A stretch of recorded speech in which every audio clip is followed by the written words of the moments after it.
Hello and welcome to a cold and wintry Gatwick. Today's video is a follow-on from my simple guide to flight planning, SIDS and stars. I'm going to fly an Aerosoft Airbus A319 from London Gatwick up to Manchester in the north of England. The route that I'm going to be entering has already been described in the simple guide for flight planning, so if you want any further detail on that, I'll point you back towards that video. If I can work out how to do the technology, I'll put one of those link doohickey things on the video at about this point now, so you can go back to that, follow that through, and then come back when you're ready. Let's have a quick look around at where we are then. As I say, we're at London Gatwick. I've hard-coded the winds in today for FSX to be 270 degrees at 15 knots. This matches the flight planning that I did yesterday, where I was using real-world winds to create the video on flight planning.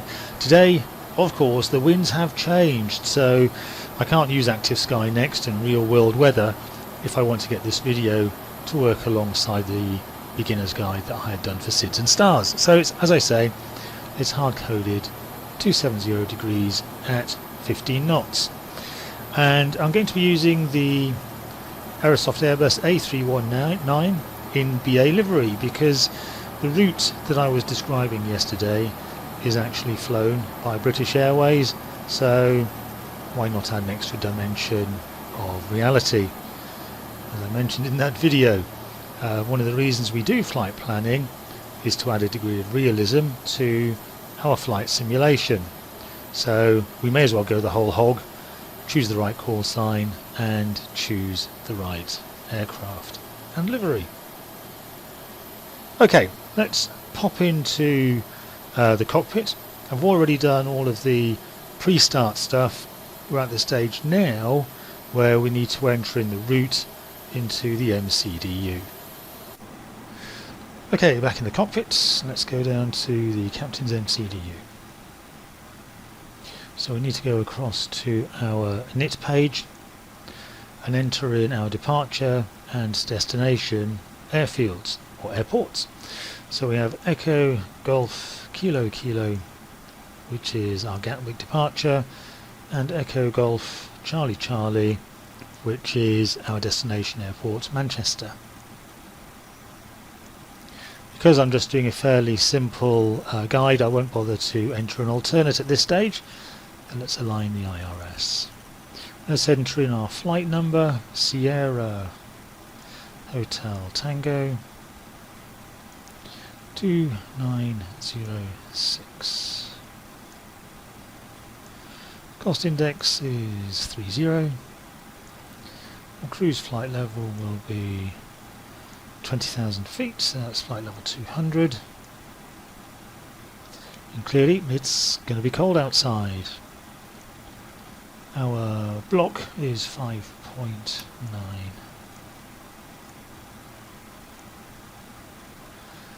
Okay, for the performance page, we've calculated that we need flaps 2 and up 0.2.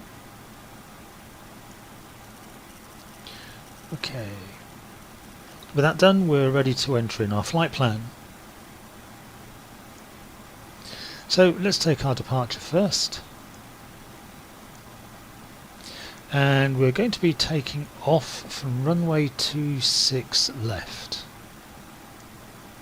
And we're going to be selecting the LAM 4M standard departure. We can insert that. Now there's some of the constraints here that I've mentioned in my prior video. First of all, that we're not allowed to make any turns before we reach 703 feet altitude, so that constraint is there. We've got to be at 4,000 feet by the waypoint D29DE, that's in there. 5,000 feet at the Acorn intersection, that's in there too. And we need to be at 6,000 feet at the Lambourne VOR. So there we are, 6,000 feet at Lambourne. In fact, we can be at 6,000 at Lam 10. So that's good, that's all in there, that's fine. Let's go and enter in the rest of our route. So we'll be starting from our Lam waypoint, and from there let's choose our airways. The first airway we want is N57, which will take to the Welling intersection, WELIN. From there we'll take the T420 airway,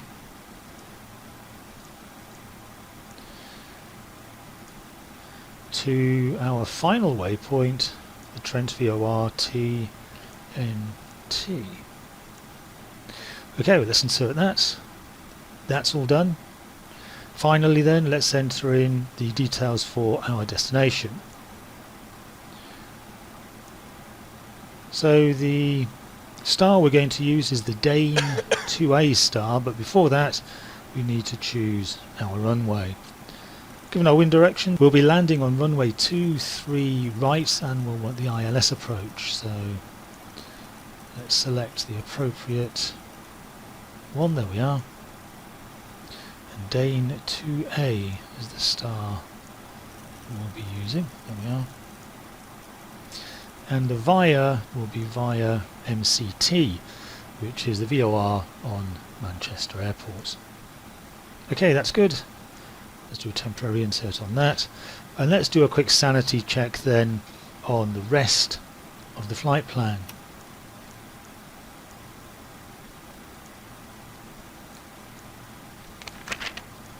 So everything looking good so far. The first thing I'm looking for is that there's going to be a constraint of 7,000 feet at Dane.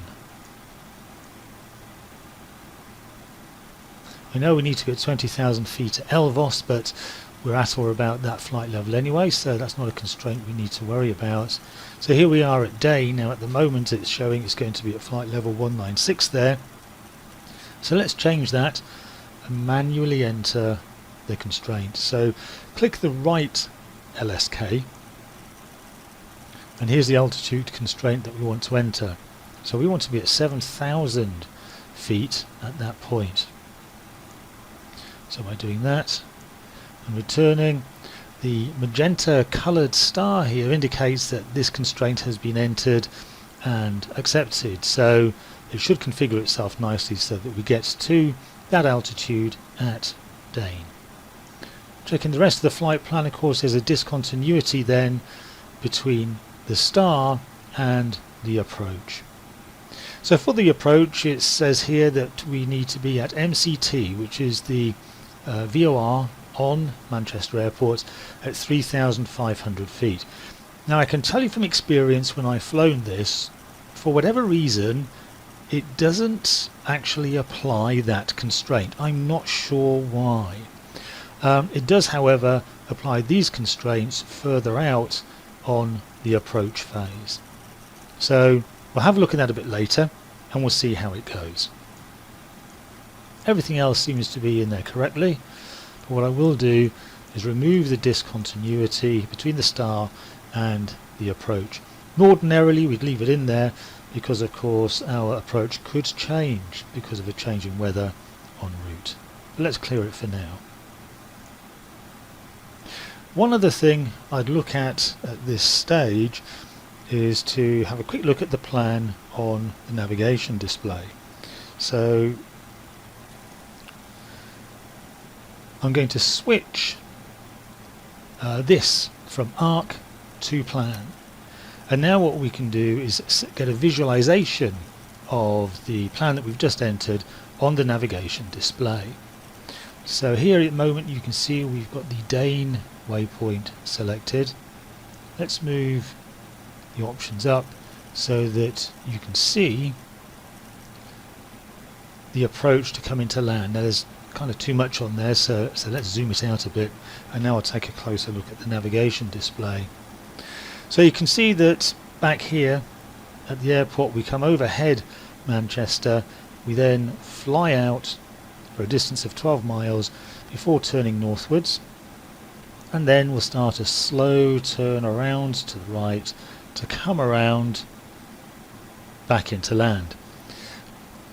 There's an issue here which I've noticed when I've practiced this before, and that is that instead of coming around in a nice curve and then intersecting with the line where you would expect the localizer beam to be, for some reason this has gone away to what will be the left hand side of the localizer and doesn't come back into intercept where the localizer would be until 4 miles before touchdown. And I can tell you from experience that's too late, and what you'll end up doing is a go around. So what I do now when I'm flying it here is to fly the route up around here, and as I come around the top of the curve I'm keeping an eye out for the localizer coming alive. Ordinarily the first officer announces this, and that's the stage when you click on the approach button, but in this particular phase she calls it too late. So watch for the localizer coming alive yourself, engage it at the appropriate time, and then we're good to go. Okay, let's go back, switch this back to arc and this back to 10 miles, and we should be ready to go. So let's close the doors, and while that's going on, update the FCU. We'll enter an altitude of 6,000. Captain, the cabin is secure. All passengers are aboard. Set speed and heading to managed. Before start checklist. And wait for the checklist to finish. Windows and doors. Closed and locked. APU. APU on. APU bleed. Set on. External power. Disconnected and off. Cabin signs. Set on. Thrust levers. Idle. Parking brake. Set on. Bearer reference. Checked. 1013. 1013. Check. Beacon lights. Set on. Checklist complete. Okay, I'm going to choose the start procedure without pushback this time, because I'm just going to move straight ahead when we are ready to go. So without pushback is option 2. Flight deck to ground. Go ahead, sir. Ground, we have ATC clearance for start and taxi now. Please confirm ground equipment and services are clear. Roger.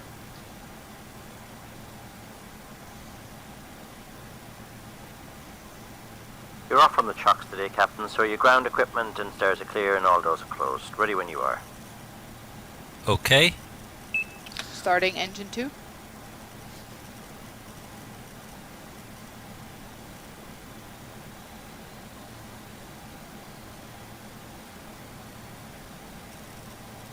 So while that's starting up, one of the things I like to do is to open up a new view with an outside top-down view and expand this a little to give me a view of the taxiways. So we're taking off from runway 26 left, which is here, and we're here. So nice and straightforward, we'll just move forward, left down this taxiway, right down this taxiway, and pretty much we're ready to go. So nice and easy taxi out to the active runway.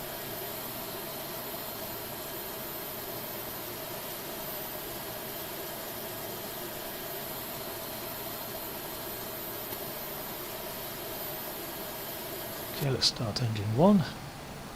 Starting number 1.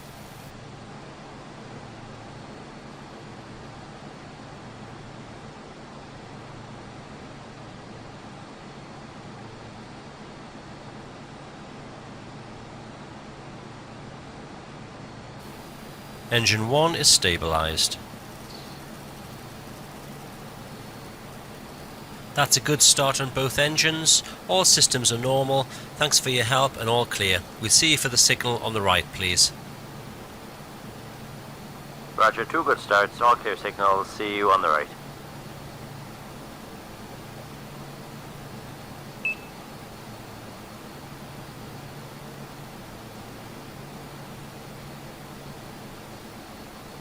After start checklist. Selector. Set. APU bleed. Set off. APU master. Set off. Ground spoilers. Set. Rudder trim. Checked 0. Still makes me Pitch smile trim. when she says rudder trim. Set. Flight Full control. left.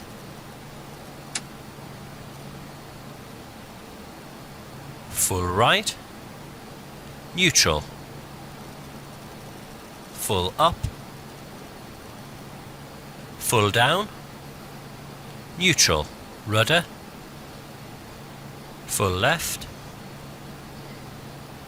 Full right. Neutral. Check. Flaps. Flaps 2. Anti-ice. Off. ECAM status. Checked. ECAM door page. Checked. Hand signal. Received. Checklist complete. Okay, so when I start taxiing, all I really do is take off the brake and the aircraft moves forward itself quite happily without needing any throttle inputs from me. Taxiing checklist. No slide. Set on. Brake check.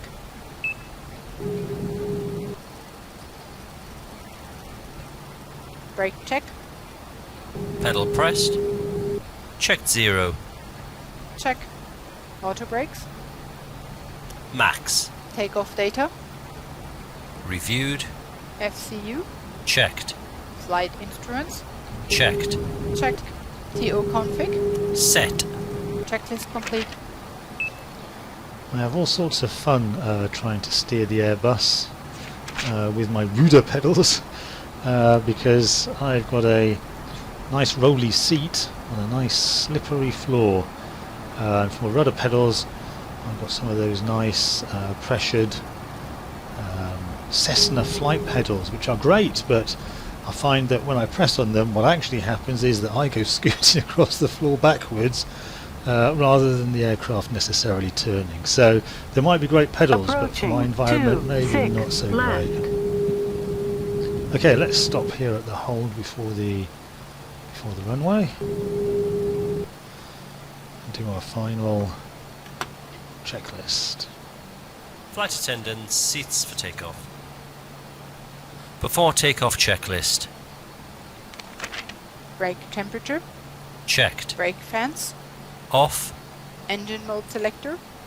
Checked normal. TCAS.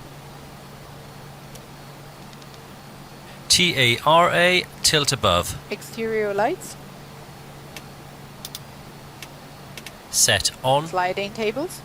Stowed. Stowed. Checklist complete.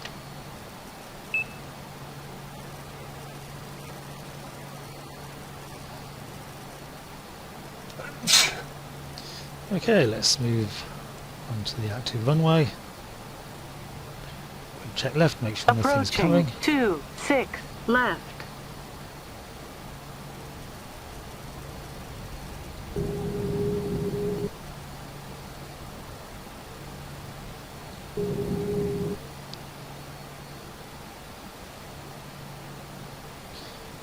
Let's see if I can't try and On runway 26 left. keep to the centre line a bit more this time on the takeoff roll than I did in my prior video.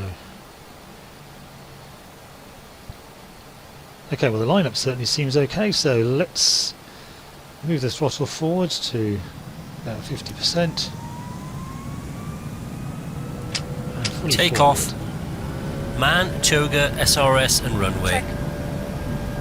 Power set. 100 knots. Checked. Read 1. Rotate. Positive climb. Gear up. Gear up. Navigation. Check.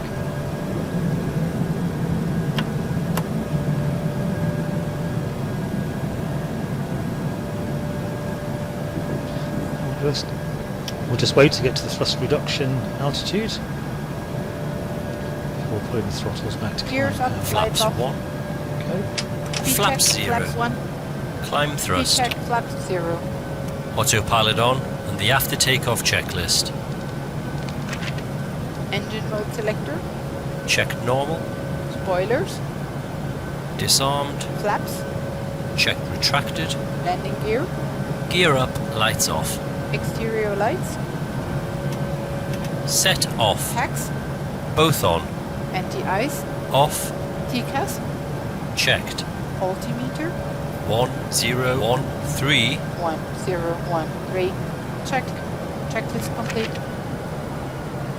So as you may have noticed there, just after we had lifted off, what I did was to wait until we reached the thrust reduction altitude, of course, to pull the throttles back to the climb detent. Also, I then engaged the autopilot and also dial up the FCU altimeter to 20,000 feet. Now we're in managed mode, of course, so it's not immediately going to obey that. We've got the whole stepped departure to go through, and that's what's applying at the moment. So we're at 4,000 feet already as part of that departure, and we won't go beyond 6,000 feet until we've gone beyond the LAM waypoints, the Lambourne VOR. So we're going to go through the stepped approach now. When I've done this before during my practice sessions, it's taken about 15 minutes to get to the end of this departure route, when the whole journey itself is only about 40 to 45 minutes. So it's a considerable part of the journey, this, and I imagine in real life that there must be a gnashing of teeth and a wailing of angst from the accountants when they look to see just how much it costs to do a standard departure from Gatwick. Who'd run an airline, eh?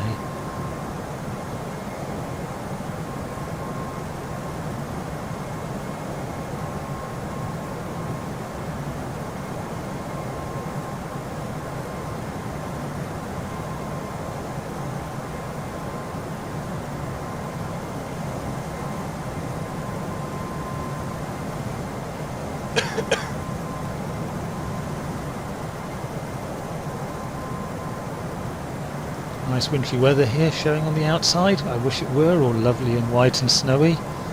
Certainly in my part of the UK it's wet and very muddy. Horrible.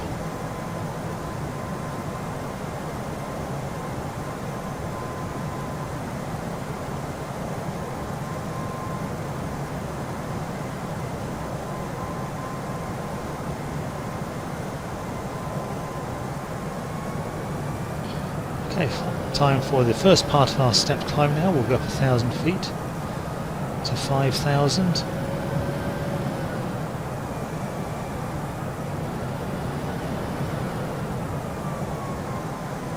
The jet engines here almost sound as if it's a racing driver pressing the accelerator pedal on his race car.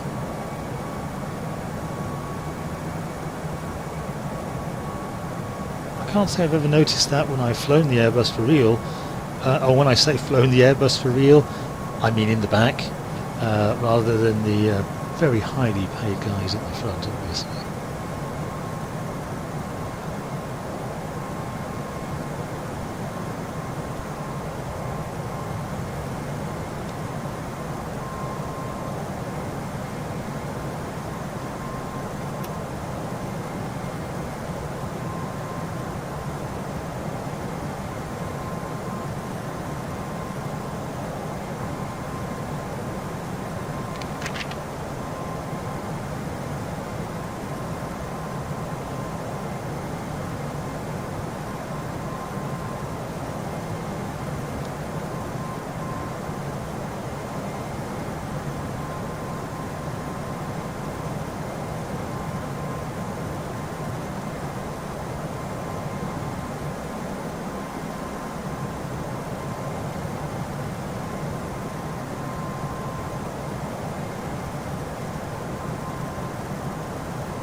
Well, it's the definition of instrument flight rules weather, isn't it?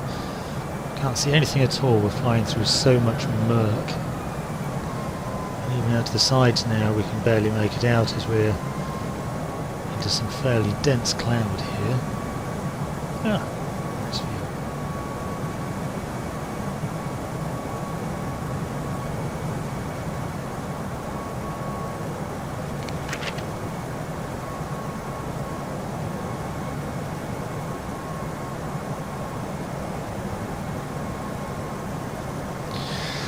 Just to give you an indication of where we are at the moment, we're just passing over the River Thames down here, and if you can just make out the airport there, that's the London City Airport. That's where I did the steep approach video for the Airbus A319 as well, going into that airport there. So we've gone from Gatwick then, which is south of London, clearly, as we're currently flying a northerly heading, but it's taken us all this time just to get level with the centre of London.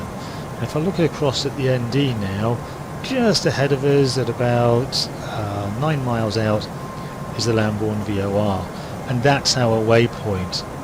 So far it's taken us 12 minutes roughly to get there. The timer that you can see here on the navigation display starts automatically with the takeoff roll. All in all then, about 15 minutes to get to the waypoint.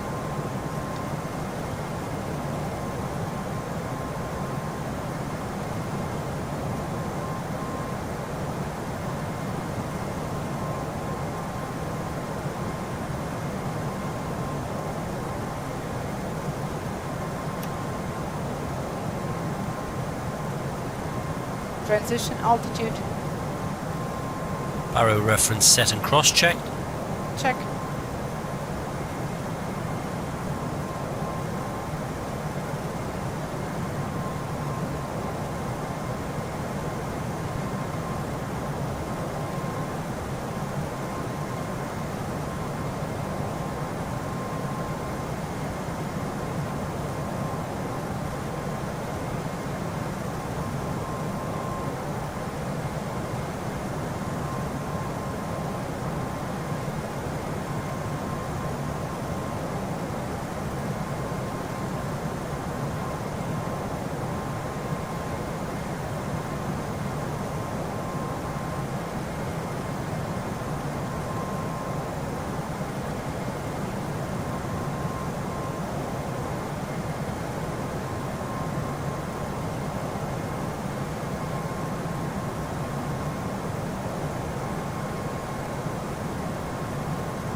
And we're clear of that final waypoint now, the last point of our SID.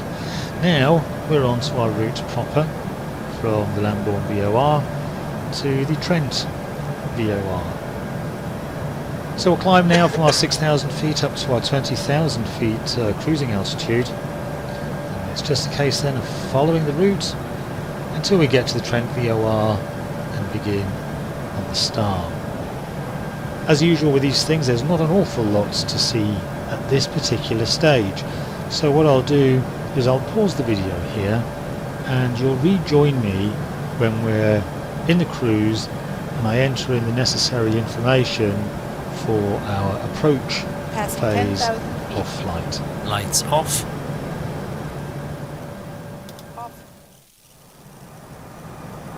So you rejoin me now, established in the cruise, and what I'm going to do now is to enter in the information that's required for the approach phase of our flight, down to the captain's MCDU, and for here I'll need to go to the NIT page, the performance page, and then I want to have the approach page. Here we are. So the information I need to enter here is the QNH at our destination is 1013. The temperature is 7 degrees. Winds 270, 15 knots. So quite a windy one. The transition altitude is 5,000 feet. And our decision height is 200 feet. So that's it, that's all the information that is needed for that. We don't activate the approach phase now, of course. We wait to do that until the approach checklist has been completed near our destination when we're about to land. So we'll carry on with our lovely cruise now, but again I'll pause the video here and you'll rejoin me as I approach the top of descent. Hello, you rejoin me then with 5 miles to go before the automatic start of the descent checklist.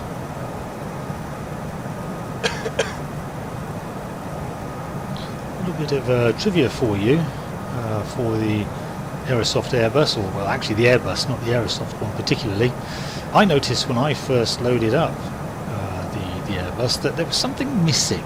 Something I've experienced in every other aircraft that I've either flown in myself in real life or used on the flight simulator. Have you any idea what it might be? In fact, Descent preparation the view checklist. that I'm showing now shows the absence of something you'd ordinarily see on a flight deck. On. Anti-ice. Off. This is where it Landing is. information. Received. Altimeter. Standard. Bearer The radio. compass. Check. Every aircraft I've ever Checklist been in complete. has got this compass here, but in the Airbus they've got it recessed in the overhead. Don't know why, but anyway, if you ever wondered, that's where it is. Okay, so we have done all the work necessary for the descent prep checklist. So let's dial in what's the correct altitude we want to descend to. And I can either wait until the top of descent or I can push it now, and I'm going to push it now because by starting early what it does is it goes into a far gentler Initiating descent descent. FMA check. until the stage Radar that it tilt. comes up to intercept the Set below. original glide slope that the computer had calculated for the descent. Now that glide slope is indicated by this hollow magenta circle that you see here on the PFD. That will come down closer and closer toward the center line here. Once it does, that's when we're going to intercept the original glide slope that the flight computer had calculated, and at that stage we'll start to descend at the glide slope angle that the computer itself had calculated. So at the moment, if I go in a bit closer, here on the PFD you can see we're descending at 1,000 feet per minute. Once we get that down here and we intercept the original calculated glide slope, that'll change to around 3,000 feet per minute.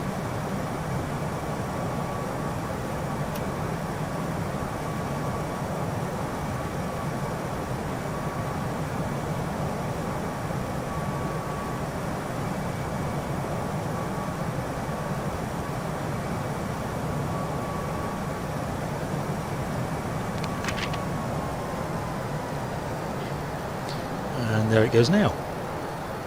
So we've intercepted that calculated glide slope, and now we're descending about 27, 28, 2,900 feet per minute.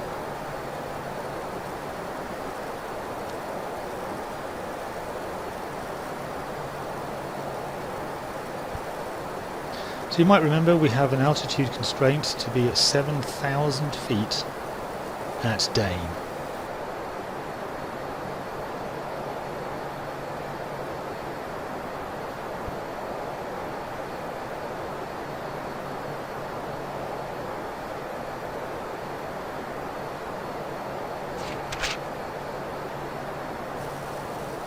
About 5 miles to run now till we reach TNT. You might remember that TNT was the last waypoint on the route that we had calculated.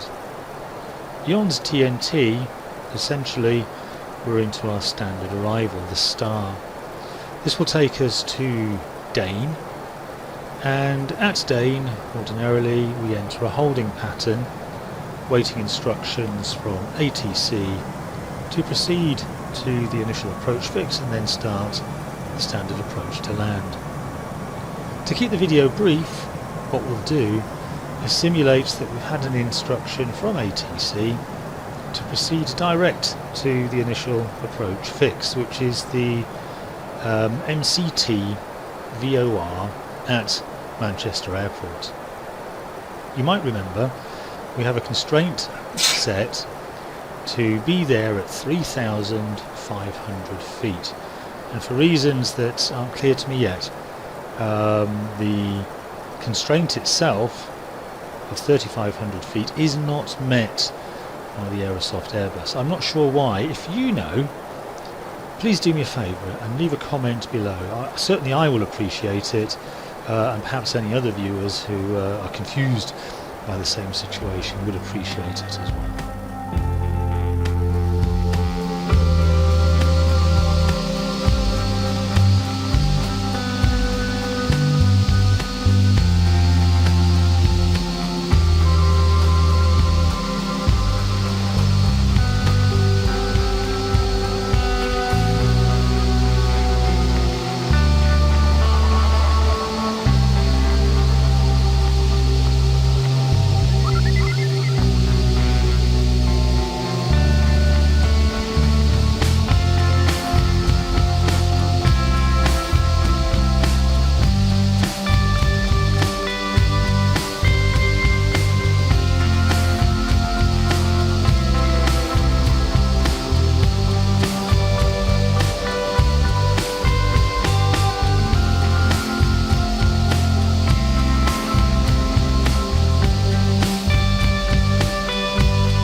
Okay, so we passed Dane, we're 7,000 feet and descending, which is great, but clearly at only, I think, 800 feet a minute, it's unlikely that we're going to reach 3,500 feet by the MCT VOR.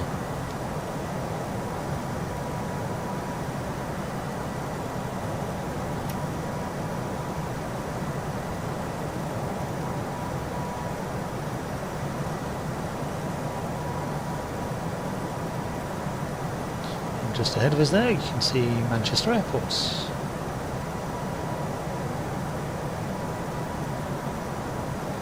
And just off to the east, or to the right, or starboard side, whichever version you prefer, there's quite a hilly region on that side, and as we progress over that 3,500 feet, we'll get the 2,500 feet warning calling out quite frequently as we progress across the mountains.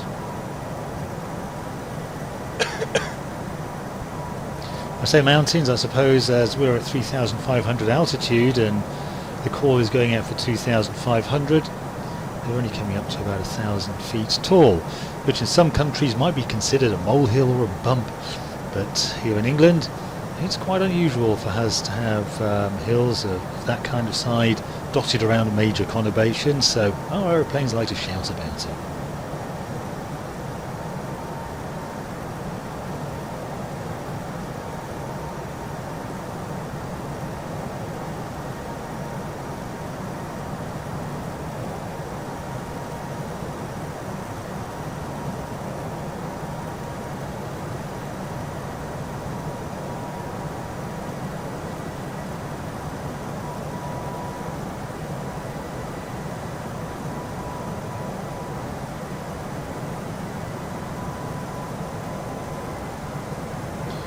So we're overhead Manchester Airport now, and we're at 5,600 feet.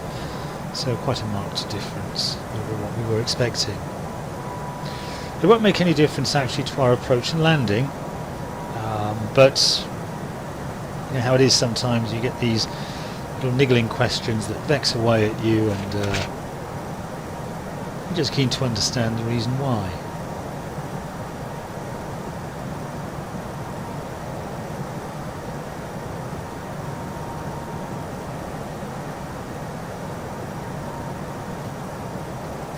Just check that I have the approach page loaded up, ready to activate at the required time. That's the flight plan page, performance, and yes, we're on descent, so that's all good.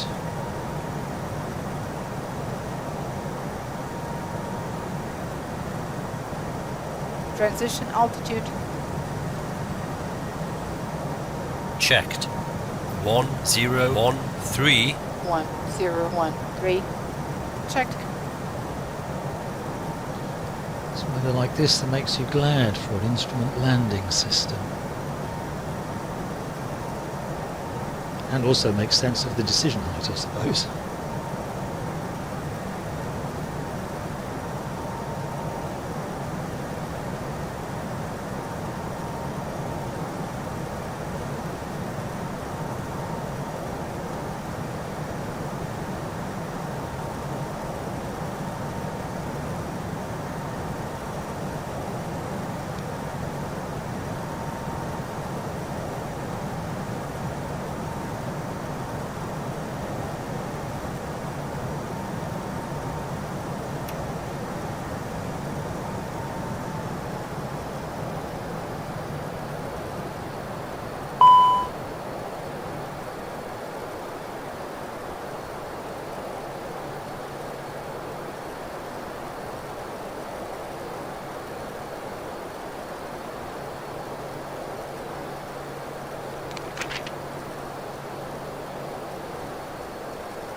$2,500.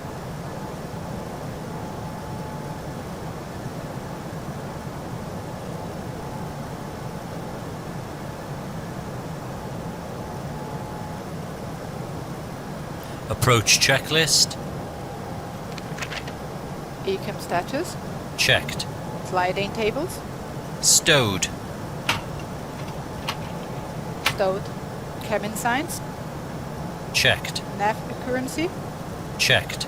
Bearer reference. Checked. 2,500. 1013. 1013. Checked. Checklist complete. Okay. Localizer alive. Let's fire up the approach phase.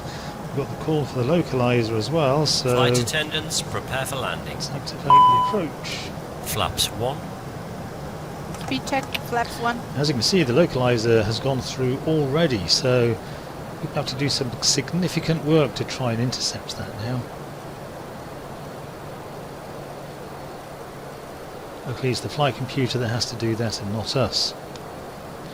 The thing is though, my understanding of this is incomplete. Perhaps you'll let me know if you have any comments. I would think that unless we have captured the 2,500. localizer, that the glide slope won't activate. And if that's the case, of course, we'll end up doing a go around. Now, I note that even though I've activated the approach, that we're still flying this course here, which is way to the left of the localizer beam. So I think what I'm going to do is I'm going to hand fly this for a bit to try and get it back on the beam. So approach off, heading, let's come right a bit.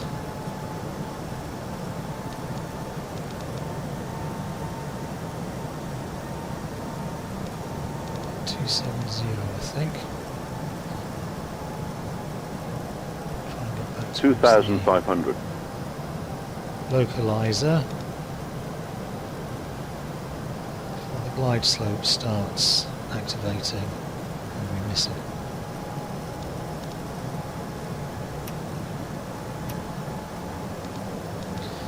Okay, start the turn. 2,500. 2,500. As advertised, the 2,500 call is going berserk as we transit over these hills. Let's hope the localizer comes alive before the glide slope does.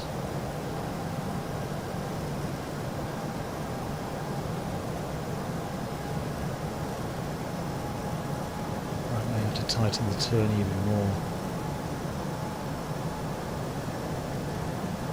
Make it too tight, of course, because otherwise we'll find it difficult to intercept it. Glide slope alive. Rats.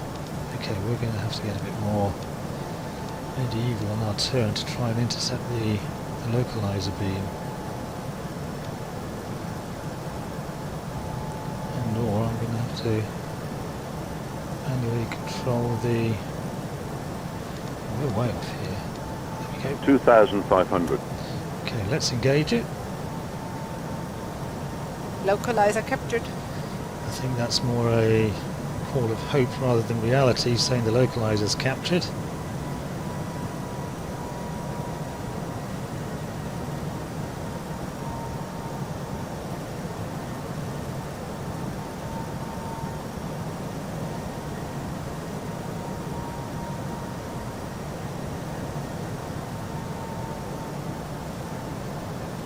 $2,500.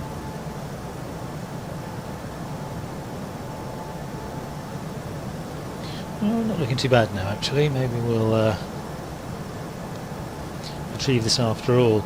As I mentioned earlier in the video, if you try and fly the approach as it's drawn here 2,500. on the navigation display, where you take this track that's way to the left of the localizer beam, and then finally start to turn right in as if you're going to capture the localizer beam here, you're maybe Glide slope captured. 5-6 miles away from the threshold, and at that stage you're way above the glide slope, so it won't take you in to land. So I've either had to capture the localizer really early or manually fly a section of it, as I just did then, to make sure that I capture the localizer and get onto the glide slope appropriately. The first couple of times I've tried this just following what's entered in the MCDU, I've ended up having to execute a go around because it just wouldn't work on the way that it's been calculated. 2,500. I'm very willing to believe and accept that it's something I've done wrong. If you know what it is, as always, please leave me a comment below.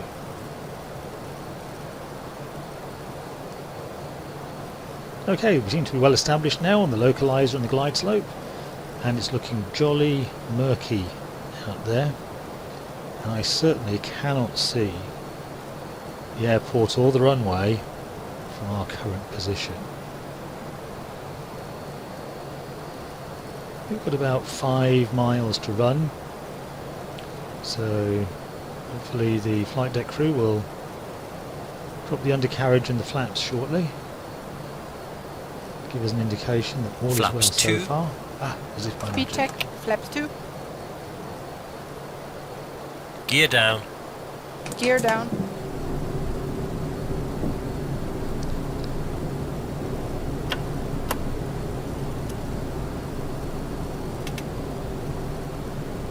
Flaps 3. Speed check. Flaps 3. Flaps full. Speed check. Flaps full.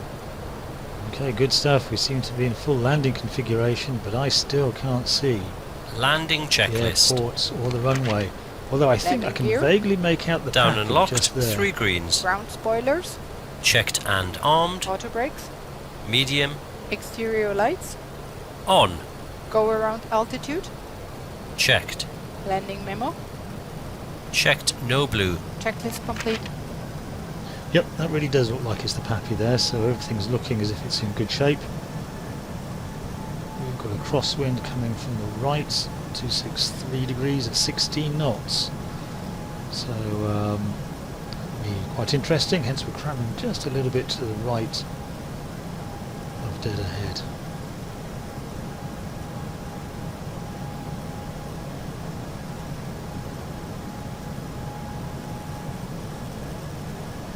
Yep, definitely the Pappies now. I can see the Pappy for the left runway as well.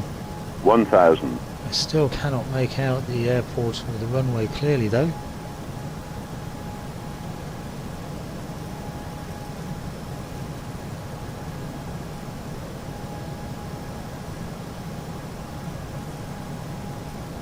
Approaching 24 right. That's confirmatory there from RAAS. And yes, to make out the lights now. And I can see the beginning of the runway just fine. Good.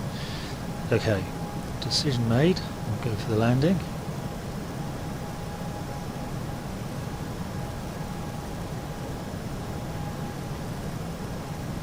$500.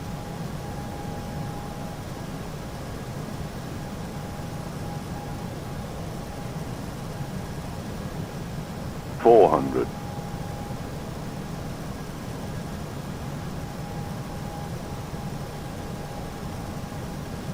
$300. 100 above.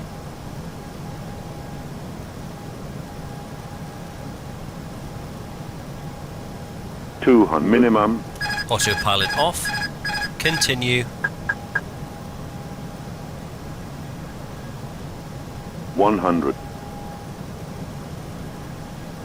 70, 60, 50, 40, 30, 20, retard, 10, 5.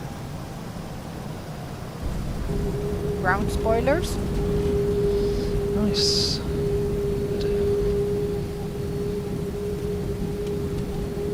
70 knots. Manual brakes. Auto brakes off.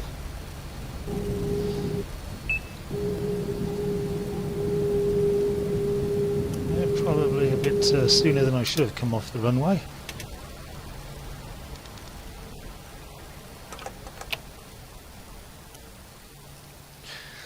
Okay, so that's it. That is the conclusion of first After landing custom checklist. flight using the Aerosoft Airbus A319. Checked. Part 2, if you like, of a series of Set videos off. where part Engine 1 mode selector. Check was normal. a Flaps. guide Check to retracted. simple use Checked standby. of Brake temperature. SIDS, Checked. stars APU. and en On. route flight planning. Checklist complete. So I hope it's been fun, maybe a little bit useful. If you've got any comments at all, please leave them below.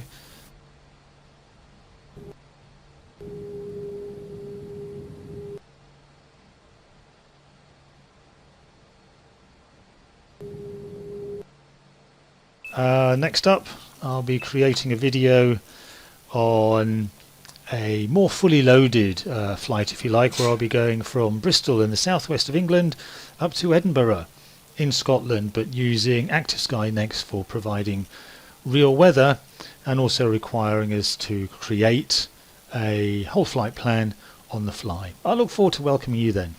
Thanks for watching.